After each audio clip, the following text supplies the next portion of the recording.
Et salut à tous, on se retrouve aujourd'hui pour un nouveau tuto. Donc là on va apprendre à purger ses freins. Donc c'est quelque chose de très important. Faut savoir qu'une purge des freins, ça s'effectue tous les 2 ans.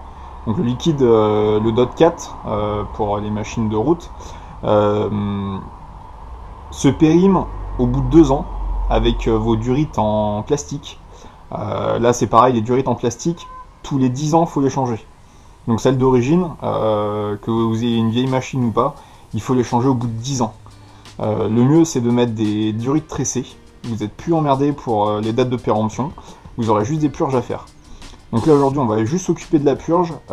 Aujourd'hui on va passer sur la purge des freins arrière, parce que là mon liquide il est vraiment dégueulasse. Et au moins on sera tranquille là-dessus pour passer une bonne saison et avoir un freinage efficace et endurant. Allez, c'est parti. Donc pour commencer, il vous faut une paire de gants, parce qu'il faut savoir que le liquide DOT 4 est quelque chose de très corrosif, que ce soit pour vos doigts ou pour la peinture de la moto. Donc faites très attention. Vous aurez besoin d'une clé, donc suivant les modèles, moi je sais que mes purgeurs c'est du 10. Certains modèles c'est du 8, voire des fois un petit peu moins. Donc moi c'est du 10. Un tournevis cruciforme pour enlever les vis qui se trouvent ici sur la protection du couvercle. Vous aurez besoin d'un petit réservoir pour récupérer l'ancien liquide. Donc moi ça c'est quelque chose que j'ai acheté chez l'Auto Leclerc. C'est très facile à utiliser et en plus de ça c'est très pratique parce que ça se colle, c'est aimanté sur le frein à disque. Donc comme ça vous êtes au plus près, vous avez les 2 mains libres. Une seringue avec un flexible pareil transparent pour récupérer tout l'ancien DOT 4 qui est dans le réservoir pour éviter de contaminer tout le reste de la durite et avoir vraiment un liquide propre directement dès le début. Et un chiffon pour terminer, pour essuyer toutes les impuretés ou tout ce qui peut sauter du purgeur. Faut éviter que ça aille sur la carrosserie ou l'alu ou quoi que ce soit, parce que ça attaque vraiment très fort. Hein. C'est un peu comme le liquide de refroidissement, mais en version 10 fois plus, quoi. Et forcément, du liquide de frein. Donc suivant les modèles que certains utilisent, si vous faites de la piste, il vaudrait mieux préconiser du 5.1, qui aura une température d'ébullition un peu plus haute et qui est beaucoup plus endurant sur les freinages répétés. Mais pour ce qu'on en utilise sur la route, du DOT 4 c'est très bien déjà d'origine. Et certaines durites n'acceptent pas le DOT 5, où il faut avoir du tressé directement. Là je suis encore sur une durite en caoutchouc à l'arrière. Donc DOT 4 c'est le mieux pour la route et l'utilisation quotidienne. Donc première étape, on utilise ces gants et on enlève la petite vis. Donc forcément ça c'est à ne pas perdre et garder de côté. Donc ça on l'utilisera tout à l'heure. Après donc on enlève le couvercle.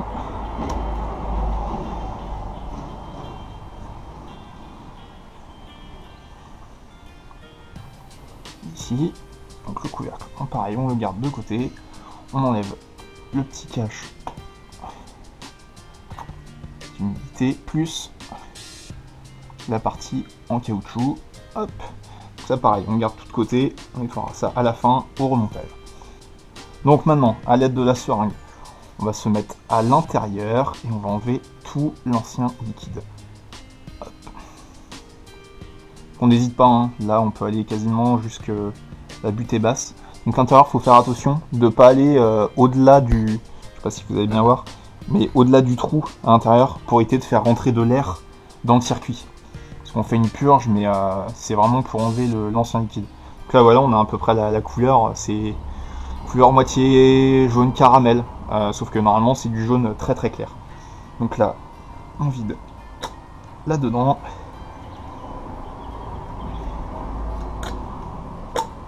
Tac. Et on ne s'en occupe plus pour celui-là. On laisse de côté.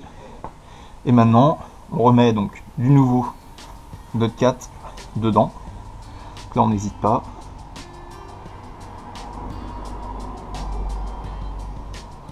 Jusqu'en haut. Et là, la première étape est terminée. Donc une fois la première étape terminée, on passe à la seconde. Donc là, on va s'occuper de mettre le petit récipient, hop, sur le purgeur. Donc pour cela, on enlève le petit cache du purgeur, forcément. On fixe. Donc celui-là, il est aimanté, donc c'est très bien. On peut le mettre comme on veut, ça ne bougera pas. Et après, on force pour mettre la tuyautre sur le purgeur.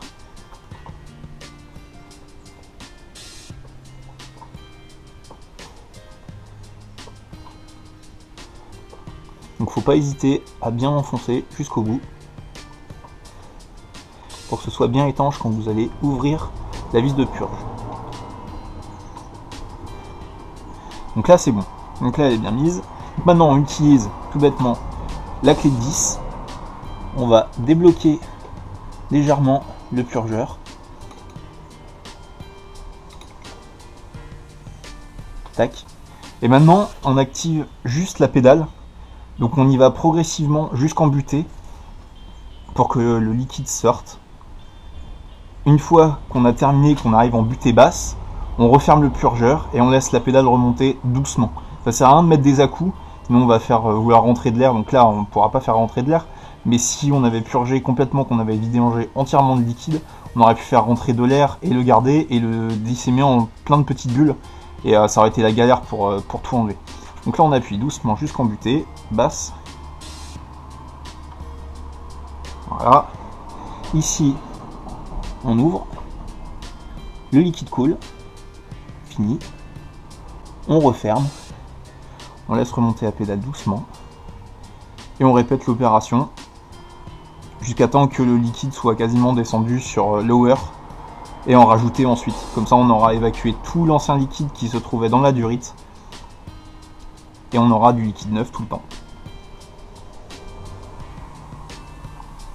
Donc là on arrive quasiment à lower, donc là on en remet.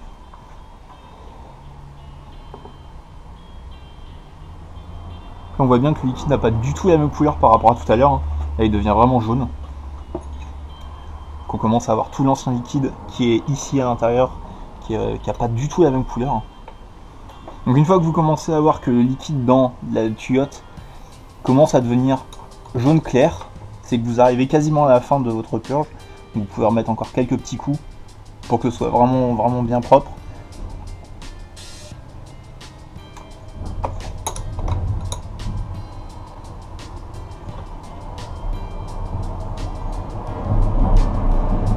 Et dans l'ensemble là déjà, on peut resserrer assez fort. Donc n'hésitez pas à serrer, pas trop fort, mais allez bien jusqu'au contact pour éviter que l'air puisse rentrer dedans. Donc là on est redescendu à lower. Donc là on peut refaire un niveau à peu près correct. Suivant l'usure de vos plaquettes, il faut bien regarder vos plaquettes avant de refaire le niveau. Hop. Moi mes plaquettes sont quasiment neuves, donc je peux me permettre de mettre tout à upper. Ensuite, ici, on débranche.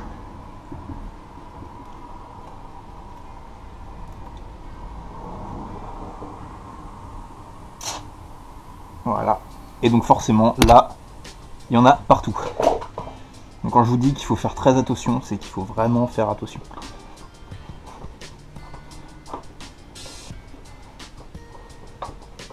Donc on remet le cache par-dessus pour éviter qu'il y ait de la merde qui aille à l'intérieur et puisse boucher après le purgeur. On nettoie bien. Partout comme il faut. Toutes les pièces qui ont été en contact avec le DOT4. Je vous dis, il est vraiment très corrosif. Il faut faire très attention. C'est très bien pour nettoyer des pièces, mais pour garder une peinture propre, c'est à éviter. C'est même à oublier.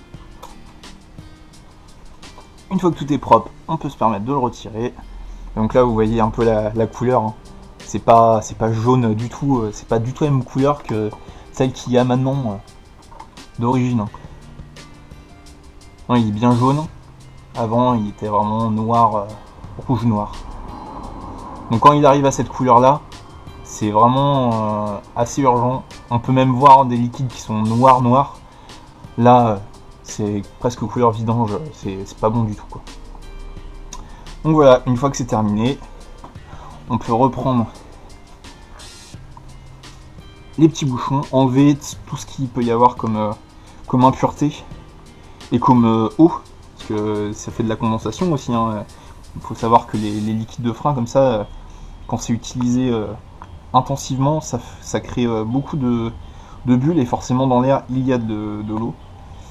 Donc à nettoyer proprement avec un chiffon.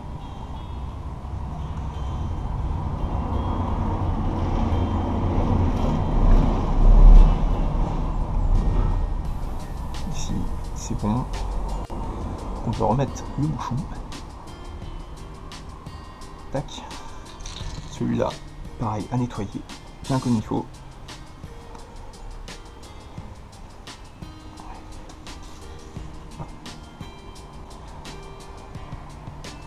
Par-dessus, remettre le bouchon. Donc là, faut pas hésiter à bien serrer, hein. C'est du plastique, ça, faut que ce soit étanche. Hop. Et après, on remet la petite plaque de maintien.